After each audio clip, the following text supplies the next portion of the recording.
سیرت کا جاننا ضروری کیوں ہے؟ تو یاد رکھیں، سیرت کا جاننا سب انسانوں کے لیے ضروری ہے، چاہے کوئی مسلمان ہے اس کے لیے بھی سیرت کا جاننا ضروری ہے، حتیٰ کہ غیر مسلموں کے لیے بھی نبی اکرم صلی اللہ علیہ وسلم کی سیرت کو جاننا ضروری ہے۔ غیر مسلموں کے لیے کیوں ضروری ہے؟ کیونکہ غیر مسلم جب ہمارے پیارے آقا صلی اللہ علیہ وسلم کی سیرت کو جانے گا، آپ کی سیرت کو پڑھے گا، تو اسے اسلام کا پتہ چلے گا۔ چنانچہ بڑے غیر مسلم تاریخ میں موجود ہیں اور ابھی بھی ان کے حالات سامنے آتے رہتے ہیں کہ فلاں غیر مسلم نے سیرت کا مطالعہ شروع کیا، ابھی مکمل نہیں ہوا کہ اس نے کلمہ پڑھا اور مسلمان ہو گیا۔ تو غیر مسلموں کے لیے بھی سیرت کا پڑھنا، سیرت کا سننا، سیرت کا جاننا ضروری ہے تاکہ انہیں ہدایت مل سکے۔ مسلمانوں کے لیے تو بے حد ضروری ہے۔ دیکھیں، مسلمان اس وقت تک مسلمان نہیں ہوتا جب تک اسے اپنے پیارے نبی سے ساری کائنات سے زیادہ محبت نہ ہو۔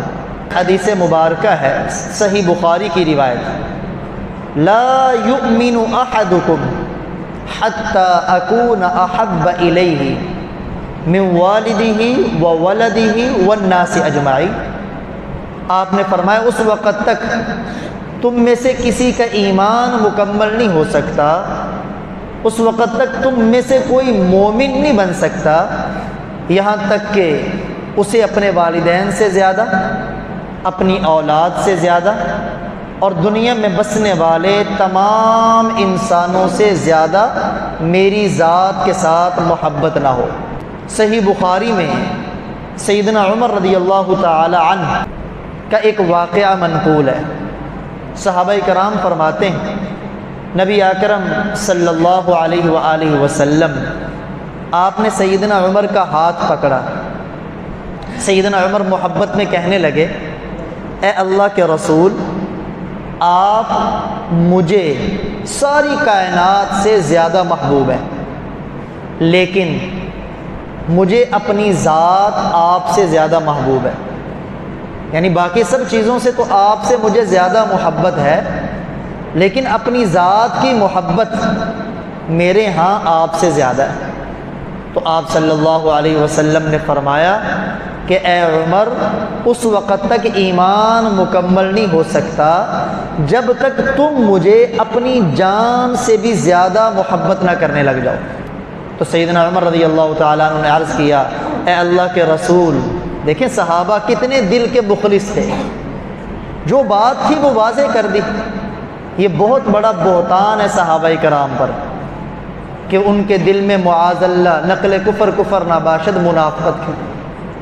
وہ زبان سے کچھ تھے، دل سے کچھ تھے، نہیں، صحابہ کرام کے دل کے اخلاص کی گواہی تو اللہ نے قرآن میں دی ہے، وَأَلْزَمَهُمْ كَلِمَةَ التَّقْوَى وَكَانُوا أَحَقَّ بِهَا۔ تو سیدنا عمر عرض کرنے لگے، اے اللہ کے رسول، اب مجھے اپنی جان سے بھی زیادہ آپ سے محبت ہے۔ تو آپ صلی اللہ علیہ وسلم نے فرمایا، الآن یا عمر، اے عمر، اب ایمان مکمل ہوا۔ مسلمان اس بات پر بھی ایمان رکھتے ہیں کہ دنیا کے اندر کامیابی اور آخرت میں کامیابی، اس کا دار و مدار آپ صلی اللہ علیہ وسلم کے طریقے پر چلنے میں ہے۔ اگر کوئی آدمی آپ کے طریقے کو نہیں اپناتا، وہ دنیا میں بھی ناکام، وہ آخرت میں بھی ناکام، اور اس بات کی گواہی اللہ کا قرآن دیتا ہے، یا ایھا الذین آمنوا اطیعوا اللہ واطیعوا الرسول، اے ایمان والو، اللہ کی اطاعت کرو اور رسول اللہ صلی اللہ علیہ وسلم کی اطاعت کرو، یعنی اللہ کے حکم کو مانو اور آپ کے نقش قدم پر چلو، آپ کے طریقے پر چلو۔ اور دوسرے مقام پہ تو اللہ تعالیٰ نے عجیب انداز میں بیان فرمایا، وَمَن يُطِعِ الرَّسُولَ فَقَدْ أَطَاعَ اللَّهَ، جس نے رسول اللہ صلی اللہ علیہ وسلم کی اطاعت کی، یعنی آپ کے طریقے کو اپنایا، وہ ایسے ہے جیسے اس نے اللہ کی اطاعت کی۔ اللہ تعالیٰ فرماتے ہیں دیکھو تمہیں مجھ سے محبت ہے نا، کوئی بھی دنیا کا انسان ہو اسے اللہ سے محبت ہے، تمہیں مجھ سے محبت ہے نا، تم اپنی محبت کے دعوے میں تب سچے ہوگے جب تم نے میرے لاڈلے پیغمبر کے طریقے کے اوپر اپنی زندگی گزاری ہوگی۔ قُلْ إِن كُنتُمْ تُحِبُّونَ اللَّهَ، آپ کہہ دیں اگر تمہیں اللہ سے محبت کا دعویٰ ہے نا، فَاتَّبِعُونِي، میرے پیچھے چلو۔ جب تم میرے پیچھے چلو گے، میرے طریقے پہ چلو گے، يُحْبِبُكُمُ اللَّهُ، اللہ تم سے خود محبت کرنے لگ جائیں گے۔ آپ صلی اللہ علیہ وآلہ وسلم کے طریقے پہ چلنا ہے تو ظاہری بات ہے آپ کے طریقے کا ہمیں کیسے پتہ چلے گا؟ آپ کے طریقے کا تب ہی پتہ چلے گا جب آپ کی سیرت کو ہم جانتے ہوں گے۔ اس لیے علامہ ابن قیم رحمہ اللہ تعالیٰ فرماتے ہیں ہر مسلمان پر نبی اکرم صلی اللہ علیہ وآلہ وسلم کی سیرت کا جاننا فرض ہے، کیونکہ سیرت کو جانے گا تو آپ کے پیچھے چل سکے گا، آپ کے پیچھے چلے گا تو دنیا آخرت کی نجات اور کامیابی پائے گا۔ اور اللہ کا قرآن کہتا ہے لَقَدْ كَانَ لَكُمْ فِي رَسُولِ اللَّهِ أُسْوَةٌ حَسَنَةٌ، تمہارے لیے رسول اللہ صلی اللہ علیہ وآلہ وسلم کی زندگی میں بہترین نمونہ ہے، بہترین نمونہ ہے۔ چنانچہ آپ صلی اللہ علیہ وسلم کے طریقوں کو نہ جاننا، دیکھیں جسے آپ کی سیرت کا پتہ نہیں ہوگا وہ اس پر عمل کیسے کرے گا؟ عمل کرنے کے لیے پتہ ہونا ضروری ہے، جاننا ضروری ہے۔ اب جب جانیں گے، عمل کی نیت سے جانیں گے تو اللہ جل جلالہ عمل کی توفیق بھی عطا فرمائیں گے۔ آپ صلی اللہ علیہ وسلم نے ارشاد فرمایا، صحیح بخاری کی روایت، کل امتی یدخلون الجنہ، میری ساری امت جنت میں داخل ہوگی، الا من ابا، مگر وہ شخص داخل نہیں ہوگا جس نے انکار کیا۔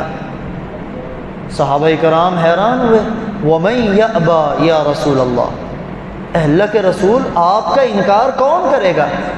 ہم آپ کو مانتے ہیں، ہماری اولادیں آپ کو مانیں گی، ان کی اولادیں آپ کو مانیں گی، کون ہے جو آپ کو انکار کرنے کی جرت کر سکے؟ توجہ، تو آپ نے کیا فرمایا؟ فرمایا من اطاعنی فقد دخل الجنہ، جس نے میری اطاعت کی، جو میرے پیچھے چلا، جس نے میرے طریقے کو اپنایا، میری سیرت کو اپنایا، وہ جنت میں داخل ہوگا۔ ومن عصانی، اور جس نے میری نافرمانی کی، جس نے میری سنت کو چھوڑا، جس نے میرے طریقے کو چھوڑا، فقد ابا، ایسے ہے جیسے اس نے میرا انکار کر دیا۔ اس لیے آپ کی سیرت جانیں گے تو آپ کے طریقے پہ چلیں گے۔ کہیں جہالت کے اندر ہی ہم اپنے پیارے نبی کے طریقے کی مخالفت نہ کر گزریں، اور اسے اللہ کے نبی فرما رہے ہیں کہ جو میرے طریقے کی مخالفت کرے گا ایسے ہے جیسے اس نے میرا انکار کر دیا۔ آپ صلی اللہ علیہ وسلم آرام فرما رہے تھے، صحیح بخاری میں یہ روایت موجود ہے، جاءت ملائکہ، فرشتے آئے، آ کے ایک فرشتہ دوسرے کو کہنے لگا ہوا نائم، یہ سو رہے ہیں، دوسرا کہنے لگا ان عینہ نائمہ وقلبہ یقظان، ان کی آنکھیں سو رہی ہیں لیکن ان کا دل جاگ رہا ہے، وہ نہیں سو رہا۔ اور یاد رکھیں انبیاء کے متعلق یہ عقیدہ ہے، نبی کی نیند امتی کی نیند دونوں ایک جیسی نہیں، دونوں میں فرق ہے۔ ہم سوتے ہیں نا تو وضو ٹوٹ جاتا ہے، نبی سوئیں تو وضو نہیں ٹوٹتا، چونکہ ہم جب سوتے ہیں نا تو دل بھی سو جاتا ہے، غافل ہو جاتے ہیں۔ اور جناب نبی اکرم صلی اللہ علیہ وسلم جب سوتے تھے تو آپ کی آنکھیں سوتی تھی، آپ کا دل اللہ کی محبت میں جاگ رہا ہوتا تھا۔ تو فرشتے نے، کچھ فرشتے دوسروں سے کہنے لگے میں تمہیں ان کی مثال دے کے سمجھاؤں؟ اس نے کہا ضرور دو۔ فرمایا ان کی مثال ایسی ہے جیسے کسی نے ایک بہت بڑا محل تیار کیا ہو، اس کے اندر بہت بڑا دسترخوان لگا ہو، دسترخوان پر ہر قسم کی نعمت پڑی ہو، اور ایک دعوت دینے والے کو بھیج دیا جائے کہ جاؤ لوگوں کو جا کے دعوت دو کہ وہ آئیں، اور یہ دعوت کا انتظام ہے ان کے لیے، دعوت کا کھانا کھائیں۔ اب وہ دعوت دینے والا جا کے دعوت دے رہا ہے، تو جس نے اس کی دعوت کو قبول کیا وہ اس محل میں داخل بھی ہوگا اور دسترخوان پہ لگے ہوئے کھانوں کو بھی کھائے گا، اور جس نے اس کی دعوت کو قبول نہ کیا، دعوت کو نہ مانا، نہ وہ اس محل میں داخل ہوگا اور نہ ہی دسترخوان پہ لگے ہوئے کھانوں کو کھا سکے گا۔ اب جب یہ مثال بیان کر دی تو ایک فرشتہ کہنے لگا بھی اس مثال کی وضاحت کرو۔ دوسرے نے کہا یہ تو سو رہے ہیں، تو اس نے کہا نہیں، آنکھیں سو رہی ہیں، ان کا دل نہیں سو رہا، آپ وضاحت کرو انہیں پتہ چلے گا۔ چنانچہ وہ فرشتہ کہنے لگا یہ جو محل ہے نا، جو محل تیار ہے، اس سے مراد ہے جنت، اور جو دسترخوان لگا ہوا ہے وہ جنت کی نعمتیں ہیں، اور جس کو دعوت دینے کے لیے بھیجا ہے اس سے مراد جناب محمد الرسول اللہ صلی اللہ علیہ وآلہ وسلم۔ اب جس شخص نے ان کی دعوت قبول کی، ان کے پیچھے چلا، وہ اس جنت میں داخل ہوگا، جنت کی نعمتوں سے لطف اندوز ہوگا، اور جس نے ان کی دعوت قبول نہ کی، ان کے پیچھے نہ چلا، نہ وہ جنت میں داخل ہوگا، نہ وہ جنت کی نعمتوں سے لطف اندوز ہوگا۔ تو معلوم ہوا آپ کی سیرت کو جاننا بہت ضروری ہے، بہت ضروری ہے، میں کہتا ہوں بہت ہی زیادہ ضروری ہے۔ ہم تو ایک قدم نہیں اٹھا سکتے اگر ہمیں آپ کی پیاری سیرت کا پتہ نہ ہو۔